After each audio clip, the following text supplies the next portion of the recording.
دعوت media YouTube channel, محبت کا پیغام، انسانیت کے نام۔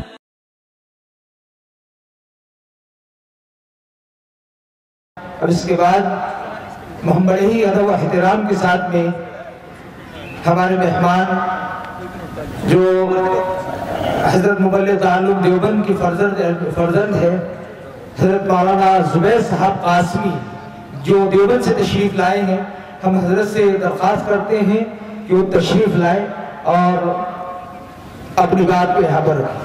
بسم اللہ الرحمن الرحیم۔ الحمد للہ حمدا کثیرا طیبا مبارکا فیہ ومبارکا علیہ کما يحب ربنا ويرضى جل جلالہ وعم نوالہ صلی اللہ علی خیر خلقہ سیدنا ومولانا محمد وعلى آلہ واصحابہ وازواجہ وذریاتہ وبارک وسلم تسلیما کثیرا کثیرا، اما بعد فاعوذ باللہ من الشیطان الرجیم، بسم اللہ الرحمن الرحیم۔ اولئک حزب اللہ الا ان حزب اللہ هم المفلحون۔ وعن عبد الله بن مسعود رضی اللہ عنہ قال ان اللہ نظر الى قلوب العباد فوجد قلب محمد صلی اللہ علیہ وسلم خیر القلوب فاصطفى لنبوته ولرسالته، ثم نظر إلى قلوب العباد فوجد قلب أصحاب النبي صلى الله عليه وسلم خير القلوب فاصطفى لصحبة نبيه ولإقامة دينه، أو كما قال رضي الله تعالى عنه۔ اسٹیج پر تشریف فرما حضرات علماء کرام اور میرے محترم بزرگوں اور دوستوں، جمعیت علماء مہاراشٹر کے زیر اہتمام یہ عشرہ اصلاح معاشرہ اور سیرت النبی صلی اللہ علیہ وسلم کے عنوان پر منعقد ہو رہا ہے، جس میں اول دن سے والد محترم حضرت مولانا محمد یامین صاحب قاسمی مبلغ دارالعلوم دیوبند کی سرپرستی اور معیت حاصل ہو رہی ہے۔ میرے محترم بزرگوں اور دوستوں، ہمیں اس بات پر اللہ تبارک و تعالی کا شکر گزار ہونا چاہیے کہ اللہ تبارک و تعالی نے ہمیں مسلمان بنایا ہے۔ اللہ تبارک و تعالی نے ہمیں دولت اسلام سے سرفراز فرمایا ہے۔ اللہ تبارک و تعالی نے ہمیں ایک مسلمان کے گھر میں پیدا فرمایا ہے، اور ہمیں اس جماعت کا بھی، اس نفوس قدسیہ کا بھی، ان لوگوں کا بھی، اس جماعت یعنی صحابہ کرام رضوان اللہ تعالی علیہم اجمعین کا بھی شکر گزار ہونا چاہیے کہ جن کی وجہ سے آج ہم مسلمان ہیں، آج ہم تک اسلام پہنچا ہوا ہے۔ آپ صلی اللہ علیہ وسلم اپنے 313 صحابہ کو لے کر بدر کے میدان میں ہے، مقابلے پر 1000 قافلوں کا لشکر ہے، صحابہ کرام نہتے ہیں، ان کے پاس اسلحہ ہتھیار وغیرہ نہیں ہے۔ آپ صلی اللہ علیہ وسلم کے لیے ایک عریش مبارک بنا دیا گیا، ایک جھوپڑی تیار کر دی گئی۔ آپ صلی اللہ علیہ وسلم اللہ کے سامنے سجدہ ریز ہیں، دعائیں کر رہے ہیں کہ اے اللہ یہ 313 صحابہ میری کمائی ہے، میرا سرمایہ ہے، میری پونجی ہے۔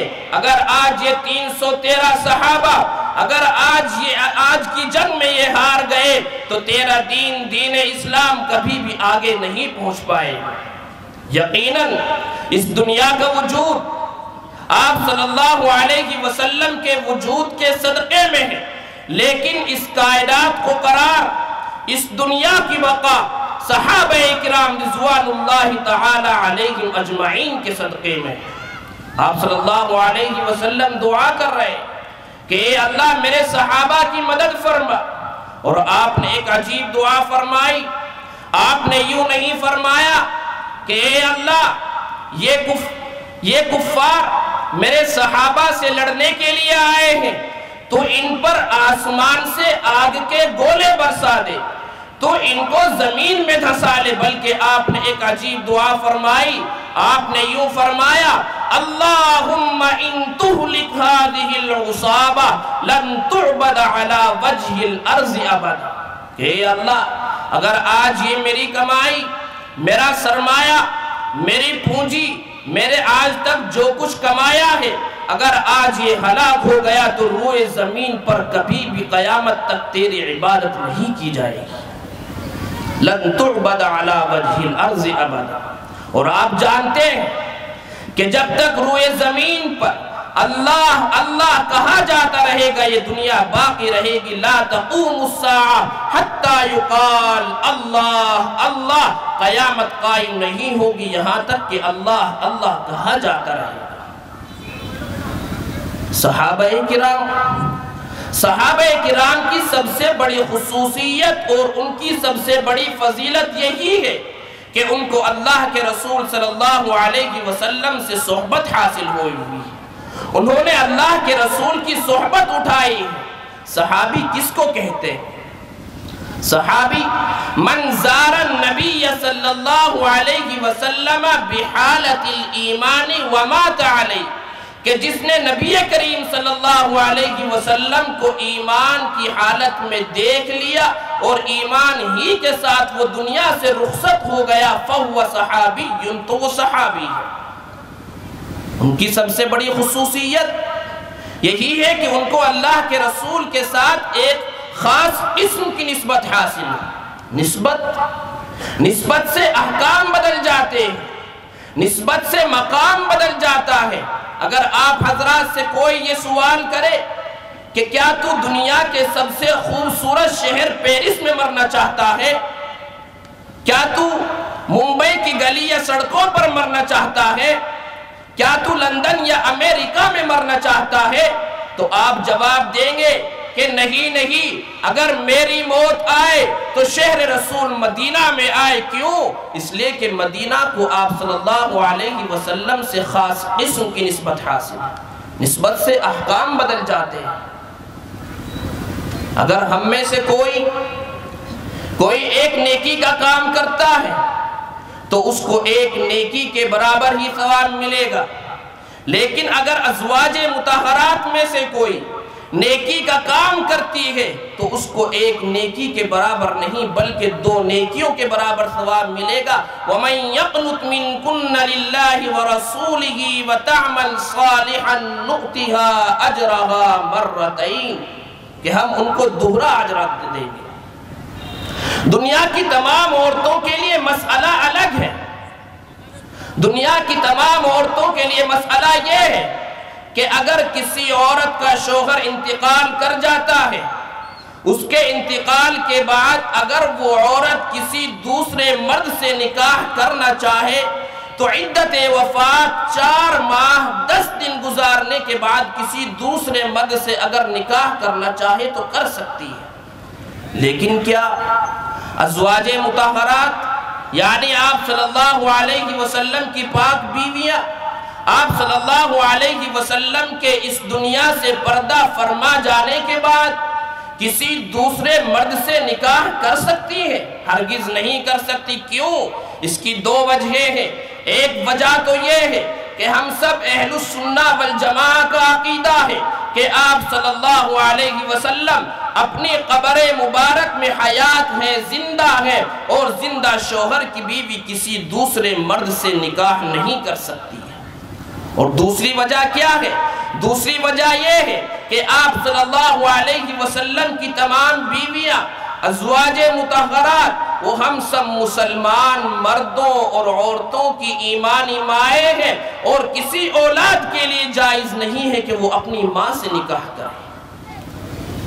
یہ احکام کیوں بدلے؟ ان احکام کے بدلنے کی وجہ کیا ہے؟ ان احکام کے بدلنے کی وجہ یہی ہے من زار النبی صلی اللہ علیہ وسلم بحالت الایمان ومات علیہ، کہ انہوں نے آپ صلی اللہ علیہ وسلم کو ایمان کی حالت میں دیکھ لیا تو ان کے لیے مسائل بدل گئے، احکام بدل گئے، ان کا مقام بدل گیا، ان کا نام بدل گیا۔ دنیا کے تمام مردوں کے لیے مسئلہ الگ ہے کہ کسی مرد کے لیے سونا پہننا جائز نہیں ہے بلکہ حرام ہے، لیکن ایک صحابی ہے حضرت سراقہ بن مالک بن جاشم رضی اللہ تعالی عنہ، جب کفار نے اعلان کر دیا، جب آپ صلی اللہ علیہ وسلم مکہ سے مدینہ کے لیے ہجرت کے ارادے سے نکلے، کفار نے اعلان کر دیا کہ جو بھی آپ صلی اللہ علیہ وسلم کو زندہ یا مردہ یا کسی بھی حالت میں لے کر آئے گا تو ہم اس کو 100 سرخ اونٹ انعام میں دیں گے۔ حضرت سراقہ بن مالک بن جاشم اس وقت تک مسلمان نہیں ہوئے تھے، ان کے کانوں میں یہ اعلان پڑا، ان کے کانوں میں یہ آواز آئی تو وہ فوراً آپ صلی اللہ علیہ وسلم کا تعاقب کرنے لگے، آپ صلی اللہ علیہ وسلم کے پیچھے چل پڑے، یہاں تک کہ وہ آپ صلی اللہ علیہ وسلم کے قریب پہنچ گئے، انہوں نے آپ صلی اللہ علیہ وسلم کو پا لیا، لیکن جیسے ہی ان کا گھوڑا آپ صلی اللہ علیہ وسلم کے قریب پہنچتا ہے، ان کا گھوڑا زمین میں دھس جاتا ہے، اور وہ آپ صلی اللہ علیہ وسلم سے درخواست کرتے ہیں کہ یا رسول اللہ، آپ تو دنیا کے لیے رحمت بن کر آئے ہیں، آپ دعا فرما دیجئے کہ میرا گھوڑا زمین سے نکل جائے۔ آپ صلی اللہ علیہ وسلم نے دعا فرمائی، حضرت سراقہ کا گھوڑا زمین سے نکل گیا، لیکن پھر 100 سرخ اونٹ کا خیال آیا، پھر آپ صلی اللہ علیہ وسلم کا پیچھا کرنے لگے، پھر قریب پہنچے، پھر ان کا گھوڑا زمین میں دھس گیا، پھر دعا کی درخواست کی، اللہ کے رسول نے پھر دعا فرمائی، ان کا گھوڑا زمین سے نکل گیا۔ جب کئی بار ایسا ہوتا رہا کہ ان کا گھوڑا زمین میں دھستا رہا، آپ صلی اللہ علیہ وسلم دعا کرتے رہے، آخر میں آپ صلی اللہ علیہ وسلم نے فرمایا کہ اے سراقہ، اس وقت تمہارا کیا حال ہوگا جب تمہیں کسریٰ کے بادشاہ کے سونے کے کنگن پہنائے جائیں۔ پیشین گوئی فرما دی سونے کے کنگن پہنانے کی۔ آپ صلی اللہ علیہ وسلم دنیا سے پردہ فرما گئے۔ آپ صلی اللہ علیہ وسلم کے بعد حضرت ابو بکر صدیق رضی اللہ تعالی عنہ کا زمانہ آتا ہے، حضرت ابو بکر صدیق بھی دنیا سے پردہ فرما گئے۔ اس کے بعد حضرت عمر فاروق رضی اللہ تعالی عنہ کا زمانہ آتا ہے۔ کون ہے حضرت عمر فاروق؟ حضرت عمر فاروق ہم سب مسلمان مردوں اور عورتوں کے نانا ہیں۔ حضرت عمر فاروق آپ صلی اللہ علیہ وسلم کے خسر ہیں۔ حضرت عمر فاروق رضی اللہ تعالی عنہ آپ صلی اللہ علیہ وسلم کی دعاؤں کا ثمرہ ہے۔ حضرت عمر فاروق رضی اللہ تعالی عنہ آپ صلی اللہ علیہ وسلم کی دعاؤں کا نتیجہ ہے۔ حضرت عمر فاروق رضی اللہ تعالی عنہ مطلوب رسول ہیں۔ حضرت عمر فاروق رضی اللہ تعالی عنہ مدعائے رسول ہیں۔ حضرت عمر فاروق رضی اللہ تعالی عنہ مراد رسول ہیں۔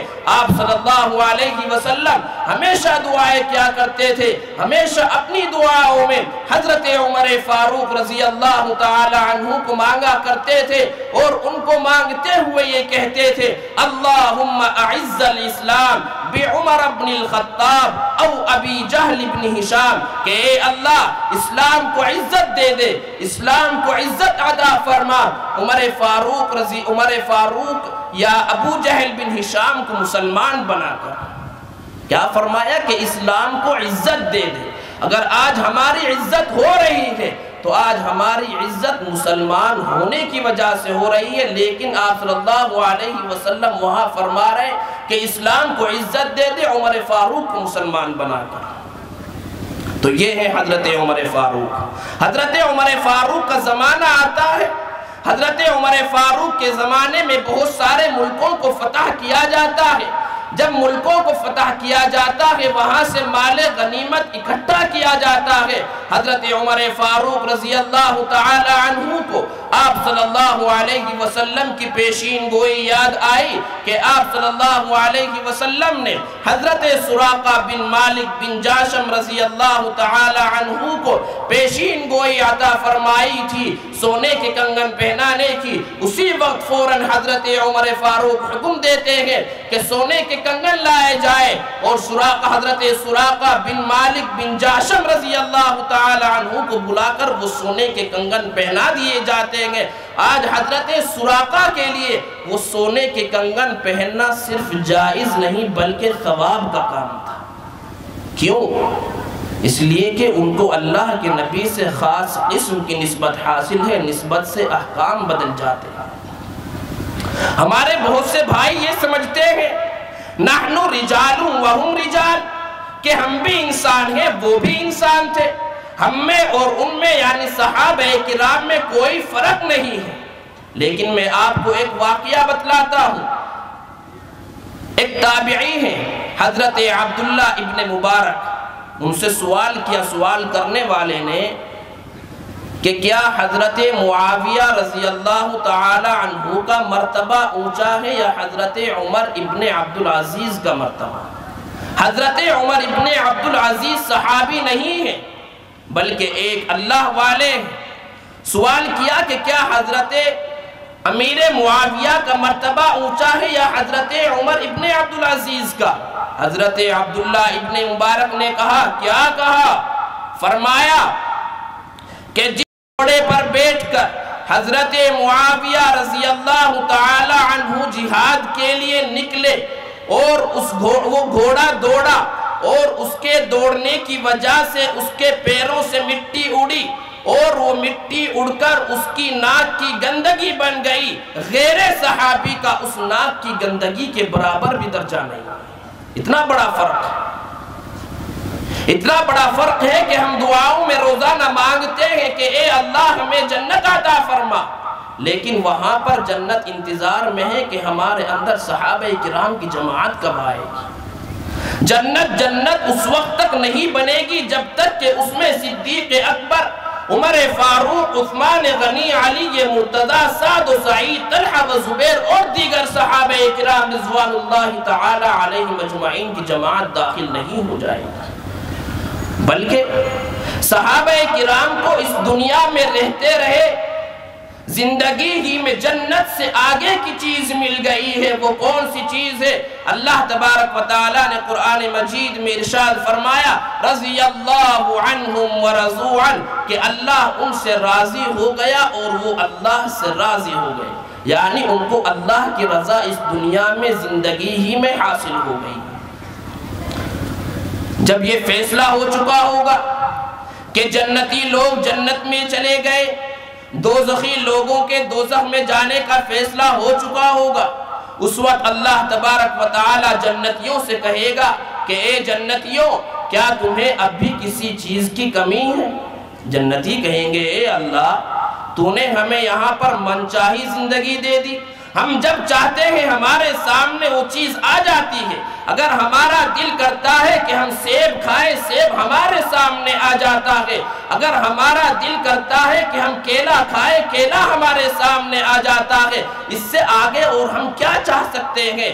اس وقت اللہ تبارک و تعالی فرمائیں گے احل لکم رضوانی فلا اسخط بعدا کہ آج میں تم پر تمہارے اوپر اپنی رضامندی حلال کرتا ہوں، آج کے بعد میں تم سے کبھی ناراض نہیں ہوں۔ تمام مسلمانوں کو، تمام جنتیوں کو اللہ کی رضا کب ملی؟